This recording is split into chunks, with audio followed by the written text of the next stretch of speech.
Hi, everybody, and welcome to another edition of the Southern Fried Podcast, a production of the Arkansas Democrat Gazette.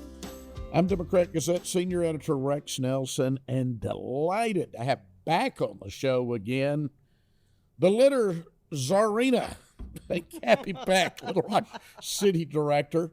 I proclaimed it; she self-proclaimed it, so we'll stick to it. And Norm Berner of Keep Little Rock Beautiful. I think about this same time last fall we got together, but I wanted to have you back because it is so important, the looks of a place. And Cappy, I appreciate you taking on this role, because it's an ongoing battle. We've made a lot of progress in the last year or so. We have, Rex. We have made some progress, but we still have a long way to go. And, you know, one of the many things I love what you do and what you say and what you preach is how we live in one of the most beautiful states in the country, but we have a litter problem. Yeah. But we're addressing it. So yeah. I have some good updates to report. Good, great. We do have a litter problem, and we've got an ongoing maintenance problem. It made me mad, so I'm just going to say this on the show, Cappy, rather than sending you the email as usual. But yesterday, I'm leaving downtown here, and I'm needing to cross over Interstate 30 there, and then head back north across the bridge. The weeds, and then this is Arkansas Highway Department of Transportation. And this is over by the Clinton Library, are 5 to 6 feet high in places by that new Holiday Inn over there. I'm going to say it right on the show. Can you contact our highway commissioner again? As soon as we're finished recording this, I will, because it is a problem. Inexcusable. We have the city streets that the city's responsible for, and then we have RDOT. And so there are two entities, and sometimes this is along the interstate. It's RDOT, yeah. It is. And I have a kind of a similar story, and it's on State Highway, Cantrell, Highway 10. I live just right off there. I was driving to work yesterday, and between Pleasant Valley and Trios, there were 4 bags of trash had blown out of somebody's truck. People had run over the bags. There was just litter everywhere, all along Reservoir Park. It was just maddening. Yeah, absolutely. Well, I appreciate that. If I will do that. Reach out to her. That would be good. We need to get somebody's attention, and that's why I'm saying it right there on this show. I have it on speed dial. Okay. I'll take care of it. But, we were together about a year ago when we launched the Pick It Up campaign. Yes. And I'm very happy to report that our focus is on the Adopt a Street program, and that we have now 47 new adopters. Oh, that's wonderful. So we now have a total of 172 adopters, and this represents last year almost 1,500 volunteers who put in over 2,500 hours cleaning up their neighborhood. So we still have a ways to go. Our focus is to get my colleagues on the city board to be invested. I was going to ask about them, if they're as invested as you are. No, right now. Well, I'll say this: Kathy Webb is my work wife, and she and Director Miller downtown. They have the most new adopters downtown in the Hillcrest Heights area. But I'm still, banging that drum and trying to get people excited about it.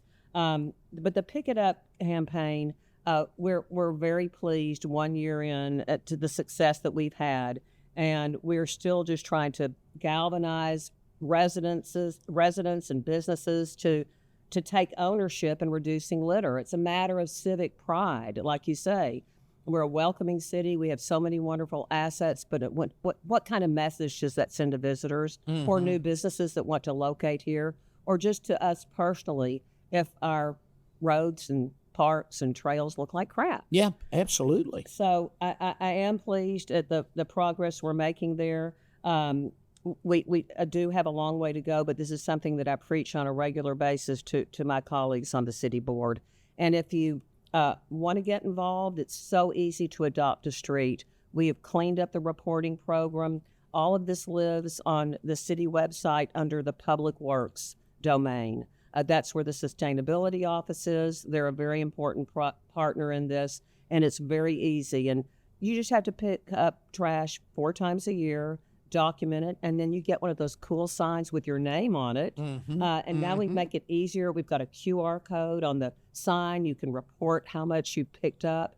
And it's a great thing for churches, community any organizations, organization, schools. Just a family can exactly. do it. Yeah. And we're making it easier and easier by providing litter kits at all of the CALS locations. You can go in and check out safety vests, gloves, trash bags, litter picker-uppers, kids that need volunteer hours. We've got them in every library. The D. Brown Library has the largest number. But it's a great way to get involved and teach kids on how important it is to pick up litter. Yeah, absolutely. Norm would like you to talk a little bit about the Keep Little Rock Beautiful litter prevention team, what it is, what it's been doing in the past year since we last visited. Well, years ago, we partnered with the City of Little Rock's Public Works Department, who had started the Adopt a Street program here in Little Rock some 20 years before we came into existence. And there are, Adopt a Street programs all over the United States. So there was only one individual in the Public Works Department taking care of this program. And so all of a sudden, when Keep Little Rock Beautiful came on board and partnered with them, that made a huge difference. I think there were maybe 12 or 13 of us board members at the time to help get the word out. So that's making a difference. One person can't do it all, but when you have more people, and of course, that's why we reached out to Capi more than a year ago to form this partnership that became the Pick It Up Little Rock program. So many people in the city know our city directors more than they know the all-volunteer nonprofit group Keep Little Rock Beautiful. Right. So it's making a difference, as you heard. We almost got one new adopter on the average per week last year. That's a great way to start. We got a long ways to grow, and that's what we're working on. So we're putting the data right now that we have into spreadsheets that we're going to share with each of our city directors in the 7 wards. And of course, we have 3 at-large directors that help out all over the place. And that data is going to list the individuals or the groups that are already involved in the Adopt a Street program, so we can compare them against all the others who are in existence. We've got, 210 neighborhood associations, HOAs, and POAs. They're not all involved in the program. That's like, why not? Yeah. Why aren't you involved? Yeah. We need to help. That's the low-hanging fruit for an organization. 210, by yes. the way? Something like that. I had no idea. Yes. Yeah. There were so many. Yeah. So when we got this data, we learned that there are so many who aren't involved. We need to reach out to them, to make a difference, to get them involved. That could be huge with this program absolutely. right now. That many to organizations, increase it. And it's like, why do they meet if they can't even keep up their own neighborhood association clean? So that's on our list to do. It's going to make a huge, difference to get more people involved. Yeah. How do we get these neighborhood associations and POAs? I guess there are a lot of them. How do you get them involved, Capi? Well, that's the job of the specific ward directors. We attend those meetings. Some meet annually, some meet monthly. I've got to continue to preach to my colleagues how important it is. One of the really trashy areas, just because of litter, is Southwest. They have the fewest number of adopters. So working with Vice Mayor B.J. Wyrick on that, helping her spread the getting her to spread the message is very important. Another area that we're really lacking adopters is Ward 6, was the John Barrow corridor, and Ward 2. The other ones are doing pretty well, and I have to always give a shout out to our ambassador program downtown. They also pick up litter every day. Absolutely, they do. I see them out of here. We work downtown. We're taping downtown. I walk to restaurants, meetings downtown, and they're constantly out there. They are, and they're a great addition. They're a great addition. That's not the only thing they do, but again, just hammering to my colleagues how easy it is if we just give people the tools, and now we can literally let people borrow the tools. And then I think the other big piece is education, school kids, because parents learn from their kids how important this is. And we've got all sorts of great swag, coloring books, things that teach kids the environmental impact that litter has on our waterways, on our wildlife. So we have recently partnered with 2 of our community schools, Dunbar and Mablevale. Lenny Massinelli, who is our sustainability officer, working with Susan Altrui, our Little Rock Zoo director, because their mission is not just conservation and education, but it's litter because it does affect wildlife. So they're working with the community schools to bring more litter awareness. They are doing beautification projects and teaching the kids, who hopefully will then teach their parents, because that's the way it goes. So I think education's key, not just in the schools, but just in the neighborhoods. And we've got lots of ways to communicate with them.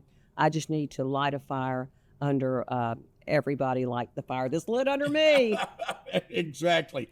Now, if we had every city director with your fire, we're getting things done, but imagine what we could get done if all up at the same fire you do, Capi. It's my number one concern, and I'm not gonna give up. I'm gonna shout it out every opportunity that I can. Yeah, it's not just picking up, as you said. It is education, and I know Norm. Keep Little Rock Beautiful is involved in education also, and other things other than just picking up trash. No, you're right. Strength is in numbers, and networking and forming partnerships makes a huge difference. We now have 17 board members. We added 3 new positions just over the past number of months. It's going to make a difference. But everybody knows somebody else, just like I knew Capi, and Suzanne and I went to Capi and got permission to have that meeting with the entire city board, years ago, to get that, or a year ago, to get them involved with us in this Pick It Up Little Rock program. This past March, during our annual citywide cleanup, Capi had reached out to me, and there were members from Rotary Club 99 who wanted to get involved. And so Which is the largest civic club in the city. It is. We've learned that there's more than 100 members or so with that group. And so I think it's 400 members. There's 400. Yeah. My bad. So anyhow, the largest civic club in the state, actually. Yeah. And the oldest. And one of the biggest Rotaries in the world. In the world, right. So that's a key one. Yeah. Well, I'm learning more stuff this morning. So anyhow, we had a wonderful time when we weren't able to attend our kickoff event at the Anthony School, and we met up directly out at Fourche Creek in our wetlands, where we've all been before, and had a wonderful number of people out there. I don't think anybody had ever been out there before besides Capi and myself.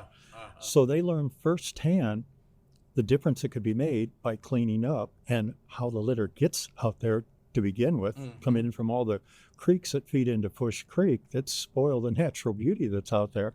And then when they learned what we're looking to do in the future out there, it was huge. So we had a wonderful time. So you had just had your knee surgery, right? So she and I rode in an ATV that we borrowed from the fairgrounds, because I wasn't able to walk and she wasn't either. But I'm walking now, though. Yeah.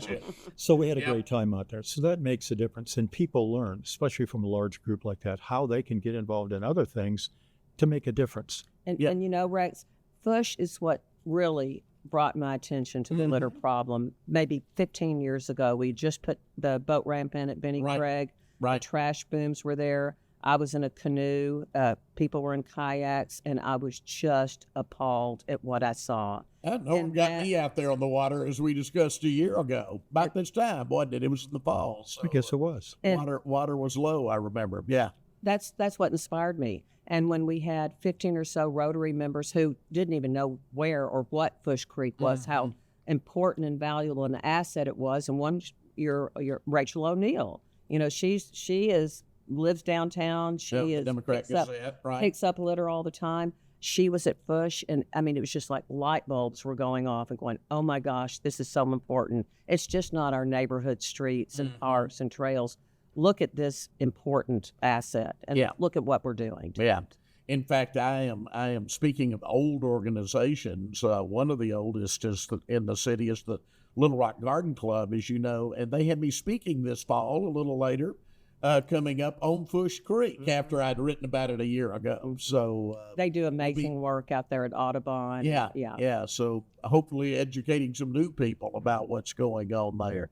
But you're right. So many people just don't know. I mean, back to that subject, then we'll move on. But I know because we spent a lot of time on it last year, but that, Capi, is one of the largest urban wetlands in America that any city has inside its city limits. And what, I mean, you feel like you're in the heart of far east Arkansas once you get out there under these giant cypress trees.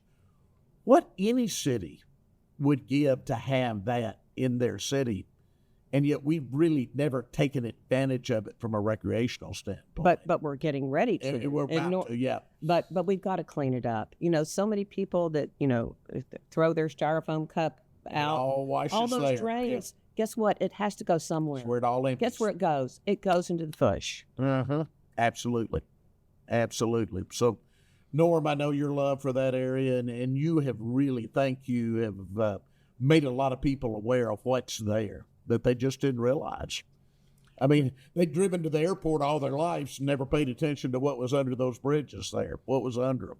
No, you're right. And we're very fortunate. Which is an ecological treasure. Yeah. For more than a dozen years that Friends of Fourche Creek has been involved, from our very first cleanups, we had people coming to help us from out of state. We had people from Louisiana and from up north of us, and their comment, just like you said earlier, they wish they had urban wetlands nearby, let alone, in fact, we've got it in the heart of our city. Yeah. We already own it. It's there. So that's why they love coming to help make a difference, because of what you can do. I mean, it's a playground all by itself. Oh. Bird watching, animal watching, fishing. Yeah. Fishing, I was going to say, we've got a great fishing hole right there that fishermen aren't even aware of. I know. Yeah. And they are not aware of it. Norm, talk a little bit more about the various types of events that Keep Little Rock Beautiful does. I know you're into all kinds of things.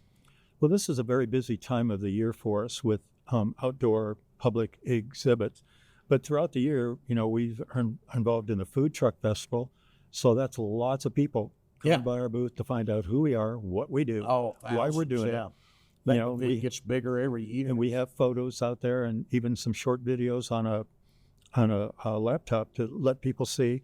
Harvest Fest in Hillcrest was just last weekend. That was huge. In all the years I've been involved, I think it was the largest number of people we've ever seen. Yeah. People were shoulder to shoulder for hours out there. So that's a great way to get in front of the public. Yeah, even my grumpy colleague John Brummett wrote that he had a good time.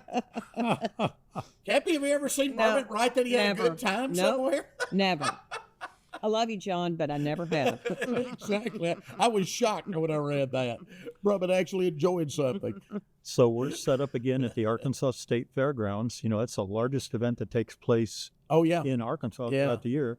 They set a record last year with like 500,000 people showing up in the 10 days. Right. So, and you're out there every day. Well, yeah, we'd have to be. So we've got, like a half dozen of our Friends of Fourche Creek members who are in the Hall of Industry with us, in our wonderful booth. Next week, we've got UALR Sustainability Day. It's a great way to get in front of students who care about the environment. And, UA Little Rock is just a short distance from Fourche Creek. The neat thing is they have some environmental clubs there that almost every other month now are doing cleanups on Coleman Creek. Mm-hmm. That saves a lot of trash from making its way down into Fourche. So we really appreciate that.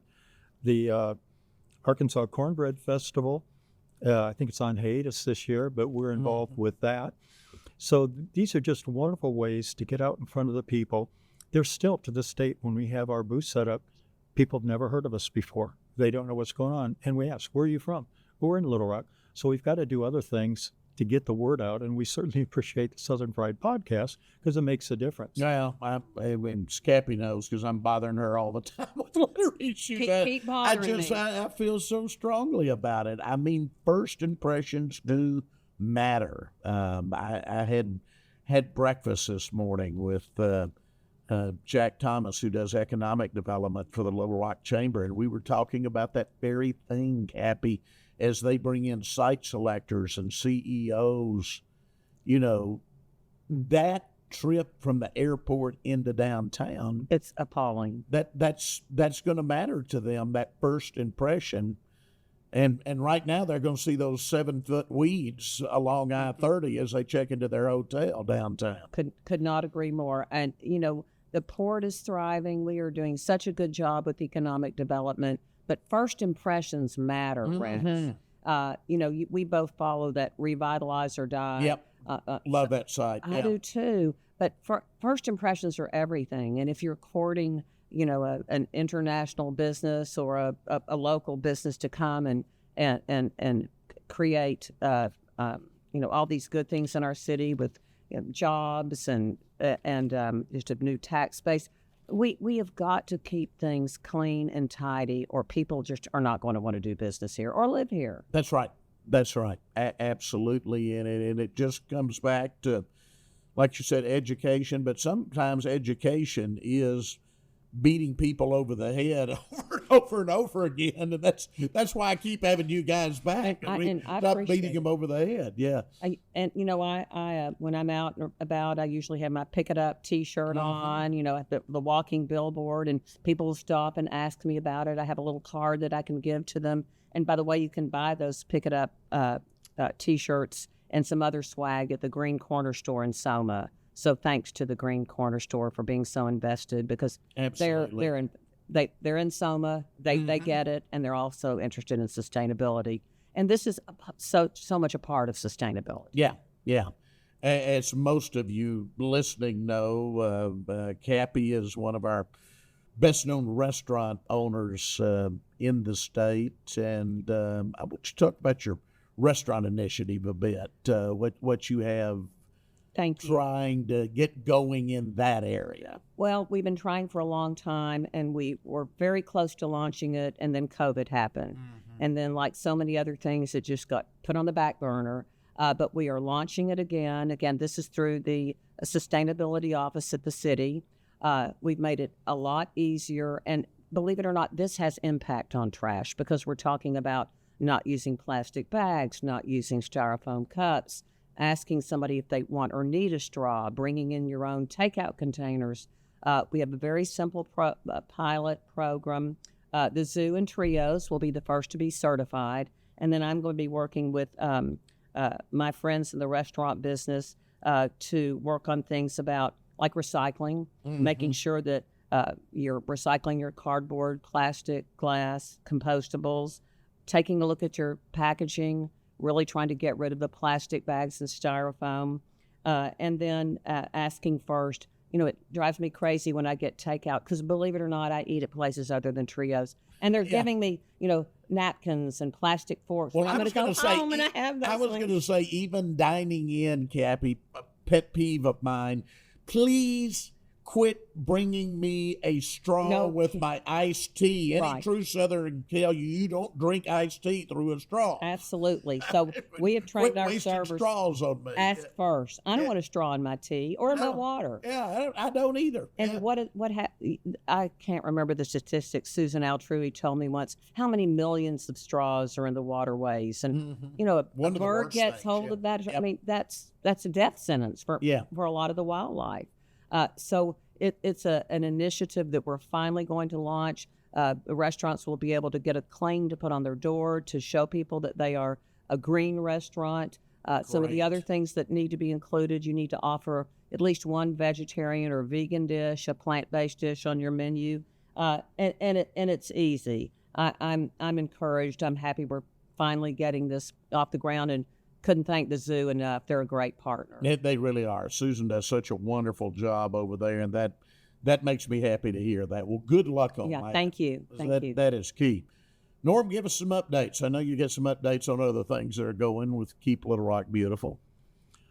Well, the Fourche Creek Urban Wetlands has a 1,800-acre chunk of property between Benny Craig and Interstate Park. And the waterway that you've all floated on with me, 4.4 miles between Benny Craig and Interstate, just so happens to be Arkansas's very first urban water trail. Game and Fish announced that about 7 years ago. We talked about fishing out there. The Southwest Trail that's now started, in southern Pulaski County coming up north is going to travel through our wetlands. And from, I guess it was more than 7 years ago, when I helped with Metroplan and we announced the fact that there was going to be the Southwest Trail and where it was going, they already knew that more people would be using that than the people that are currently using the Arkansas River Trail, because the Southwest Trail is going to be unique, especially the area going through our huge Fourche Creek wetlands. Yeah. And down in Saline County, it's going to be going through farmlands, the historic bridge, south of us that's been rebuilt and getting put back into place. It's going to be huge having the trail go through there. So we're looking very forward to this 1,800 acres becoming an official city park. The city already owns it, so there's no money needs to be sent except for a few signs to let people know, some signage. The fact that it's going right past the Arkansas State Fairgrounds is huge. People can ride their bikes, could stop at the fairgrounds, get something to eat, come down into our wetlands. Friends of Fourche Creek wants to become a 501c3, which is going to be soon, is looking to be able to get some grants so we could build a huge pavilion out there so people could sit at picnic tables, watch people ride, walk, or run by, watch people fish. Depending on where we locate this, it's going to be huge to do something like this. The uniqueness of this soon-to-be city park, you can't drive through it. There's no playgrounds. The playground is there. You can't build a restroom or parking lot because the water level can change up to 20 feet. We saw that this past year. Absolutely. But there's plenty of places to go, move up higher in the ground to be able to watch all this, watch the birds fly by, watch people come out in their own watercraft. As I may not have mentioned last time, Sam from Rocktown River Outfitters wants to put a new location at Interstate Park to rent out watercraft as well as bicycles, because the bicycle or the Southwest Trail will be just to the west of him a little bit. That's going to be huge for him. He's very much looking, forward to be able to do that. So this is going to be the uniqueness of having this become an official city park. Oh, it's a game changer in the for heart of our recreation city. In the city. In the heart of our city. Yeah. So we're very much looking forward to that, but we need more people to help clean up the litter so we don't turn them off. And as we said earlier, people drive into our city. When they come downtown and see the area where our ambassadors are cleaning up, it's beautiful down there, but you got to drive through the trash to get there. And we've already that was seen the drive from the airport I was talking about. Yeah. We've already seen big organizations turn Little Rock away and build elsewhere because they had to drive through the trash after they got to the airport. I talked to those people years ago when FedEx came and knew before they ever got back on the plane they weren't going to build in Little Rock. Unfortunately, it was a mess, and they didn't want their people coming from all over the country to their new location to have to drive through the trash to finally get to a clean place. So we need more people like the ambassadors to help them out. So what I'll share with you that we haven't gone public with yet, our annual citywide cleanup this year is going to have its kickoff location down in front of the Clinton Foundation area and their School of Public Service. They've already agreed to partner with us. We've got a huge parking lot down there so people can meet up, but we want to do something different this year.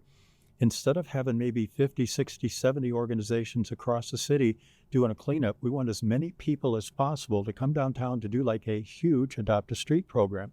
And we are creating maps so that teams of 3 can start from the Clinton Foundation area, move westward to try to do something we've never done before, to clean up a massive amount, if not all of the city. Yeah, every street. So hopefully at that time, people who are coming to help us out who may not be involved in the Adopt a Street program can learn firsthand what a difference can be made in a matter of a few hours picking up litter in places where the general public or tourists come, and we don't want to turn them away.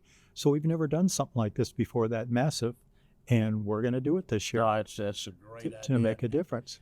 Before we're about to run out of time, but Capi, I want to go back to the wetlands part because that excites me so much. Kind of tell me about what's your dream? What do you see that area being over the next 5 to 10 years, hopefully? Well, I think Norm pretty much hit the proverbial nail on the head. We don't want, merry-go-rounds and concessions, and we don't want it to look like a typical state or city park.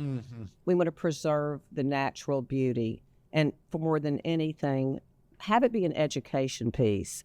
That I just cannot tell you how many people that I've taken to Fourche that had no idea what it did, why it was there, and it's right in the middle of the city. I think that, working with Leland Couch, our parks director, he has the same feeling that I do about this. And then the importance of Audubon being right there and their mission on preservation and sustainability. We've got the key players there. I think we need to just proceed and protect Fourche and have it really be an education piece more than anything, and a place for people to gather and appreciate that asset. I think the Southwest Trail is going to be great, but I don't want a lot of bells and whistles there. Yeah. I want it to look the way it does now, except I want it to look clean. Exactly. But by the way, I mentioned fishing earlier. Norm, I did tell a stream fishing buddy, loves stream fishing, drives all over the state to fish streams, that lives here in Little Rock. I said, you don't have to drive an hour. And he loves it now. He goes out on Fourche, and he's had great success fishing on the lower part of the creek. Wonderful. Yeah. So a new convert. I love it. And once you get them out there, whether it's hiking, as you said, cycling, bird watching, I think they become converts at that point. And get them there. It's just anywhere. You can be anywhere in the city, and in 15 minutes be in some incredible place like Fourche or the Little Maumelle, where I kayak a lot.